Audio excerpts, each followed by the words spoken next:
दोस्तों, आज हम जानेंगे स्वामी विवेकानंद जी के 5 रोचक और प्रेरक किस्से।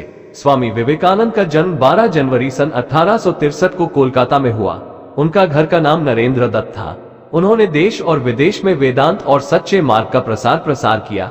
मात्र 39 वर्ष की उम्र में 4 जुलाई 1902 को उनका निधन हो गया। आओ जानते हैं उनके संबंध में 5 रोचक किस्से। नंबर 1, बंदरों ने सिखाया सबक। एक बार की बात है, स्वामी विवेकानंद बनारस में मां दुर्गा के मंदिर से लौट रहे थे। तभी रास्ते में बंदरों के एक झुंड ने उन्हें घेर लिया। स्वामी जी के हाथ में प्रसाद थी जिसे बंदर छीनने का प्रयास कर रहे थे। स्वामी जी बंदरों द्वारा इस तरह से अचानक घेरे जाने और झपट्टा मारने के कारण भयभीत होकर भागने लगे। बंदर भी उनके पीछे भागने लगे। बंदरों ने उनका पीछा नहीं छोड़ा तो वहां पास खड़े एक बुजुर्ग सन्यासी ने हंसते हुए विवेकानंद से कहा, रुको, डरो मत, उनका सामना करो और देखो क्या होता है। तुम जितना भागोगे वे तुम्हें उतना भगाएंगे। सन्यासी की बात मानकर वह फौरन पलटे और बंदरों की तरफ दृढ़ता से बढ़ने लगे। ये देखकर बंदर भयभीत होकर सभी एक एक कर वहां से भागने लगे। इस घटना से स्वामी जी को एक गंभीर सीख मिली। अगर तुम किसी चीज से डर गए हो तो उससे भागो मत, पलटो और सामना करो। नंबर 2, शारदामणि मुखोपाध्याय ने सिखाया सबक। स्वामी जी को शिकागो जाना था। श्री रामकृष्ण परमहंस की पत्नी शारदामणि मुखोपाध्याय से वह विदेश जाने की इजाजत मांगने के लिए गए। कहते हैं कि उस समय शारदामणि किचन में कुछ कार्य कर रही थी। विवेकानंद ने उनके समक्ष उपस्थित होकर कहा कि मैं विदेश जाना चाहता हूँ, आपसे इसकी इजाजत लेने आया हूँ। माता ने कहा कि यदि मैं इजाजत नहीं दूंगी तो क्या तुम नहीं जाओगे? ये सुनकर विवेकानंद कुछ नहीं बोले। तब शारदामणि ने इशारे से कहा कि अच्छा, एक काम करो, वो सामने चाकू रखा है, जरा मुझे दे दो, सब्जी काटना है।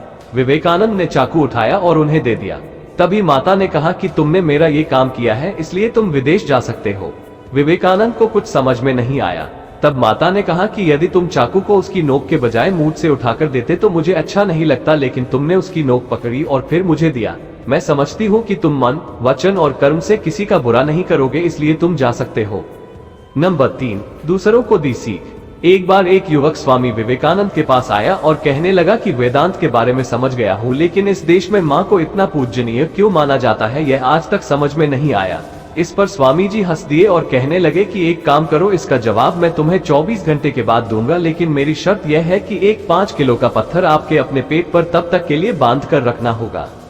युवक ने कहा कि इसमें कोई बड़ी बात नहीं है, अभी बांध लेता हूँ। स्वामी जी ने उसके पेट पर पत्थर बंधवा दिया। वो युवक पत्थर बांधकर बाहर चला गया। कुछ घंटे भी नहीं हुए थे कि वह थक हार कर स्वामी जी के पास पहुंचा और बोला, मैं इस पत्थर का बोझ ज्यादा देर तक सहन नहीं कर सकता हूँ। तब स्वामी जी मुस्कुराते हुए बोले, पेट पर बंधे इस पत्थर का बोझ तुम घंटे भर भी सहन नहीं कर पाए। सोचो, एक माँ अपने पेट में पलने वाले बच्चे को पूरे 9 महीने तक धोती है और घर का सारा काम भी करती है। युवक स्वामी जी की बात समझ गया था। संसार में माँ के सिवा कोई इतना धैर्यवान और सहनशील नहीं है, इसलिए माँ से बढ़कर इस दुनिया में कोई और नहीं है। नंबर 4, महिलाओं के सम्मान की सीख। एक बार एक विदेशी महिला स्वामी विवेकानंद जी के पास आई और कहने लगी कि मैं आपसे शादी करना चाहती हूँ। ये सुनकर स्वामी जी थोड़ा अचंभित हो गए और कहने लगे कि मैं तो सन्यासी हूँ, शादी नहीं कर सकता, और तुम मुझसे क्यों शादी करना चाहती हो? महिला ने कहा कि मैं आपके जैसा पुत्र चाहती हूँ।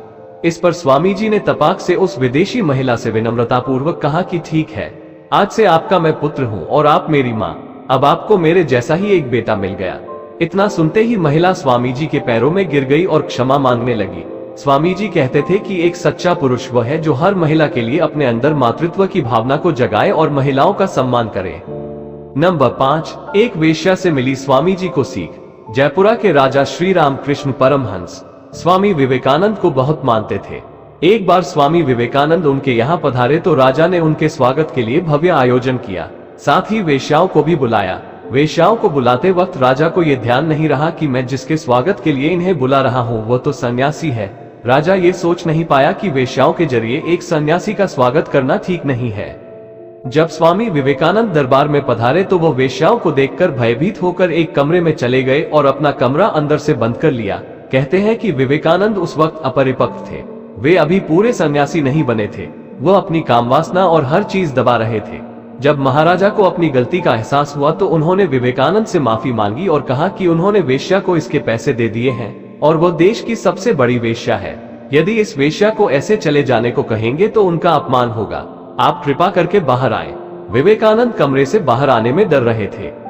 कहते हैं कि वेश्या को इसकी खबर हो गई थी।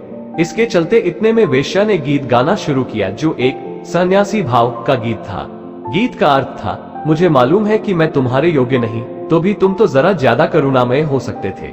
मैं राह की धूल सही, यह मालूम मुझे, लेकिन तुम्हें तो मेरे प्रति इतना विरोधात्मक नहीं होना चाहिए। मैं कुछ नहीं हूँ, मैं अज्ञानी हूँ, एक पापी हूँ, पर तुम तो पवित्र आत्मा हो, तो क्यों मुझसे भयभीत हो तुम? विवेकानंद ने अपने कमरे में इस गीत को सुना। वेश्या रोते हुए गा रही थी। उन्होंने उसकी स्थिति का अनुभव किया और सोचा कि वो क्या कर रहे हैं। विवेकानंद से रहा नहीं गया और उन्होंने कमरे का दरवाजा खोल दिया। विवेकानंद एक वेश्या से पराजित हो गए। वो बाहर आकर बैठ गए। उनकी आंखों में से भी आंसू बह रहे थे। कहते हैं कि फिर उन्होंने अपनी डायरी में लिखा था, ईश्वर से एक नया प्रकाश मिला है मुझे, डरा हुआ था मैं, जरूर कोई लालसा रही होगी मेरे भीतर, इसीलिए डर गया मैं, किंतु उस महिला ने मुझे पूरी तरह हरा दिया। मैंने कभी नहीं देखी ऐसी विशुद्ध आत्मा। उस रात उन्होंने अपनी डायरी में लिखा, अब मैं उस महिला के साथ बिस्तर में सो भी सकता था और कोई डर नहीं होता। इससे उन्हें ये सीख मिली कि एक सन्यासी को साक्षी भाव में या तटस्थ रहकर मन को दृढ़ बनाना चाहिए। साक्षित्व से ही ज्ञान मिलता है।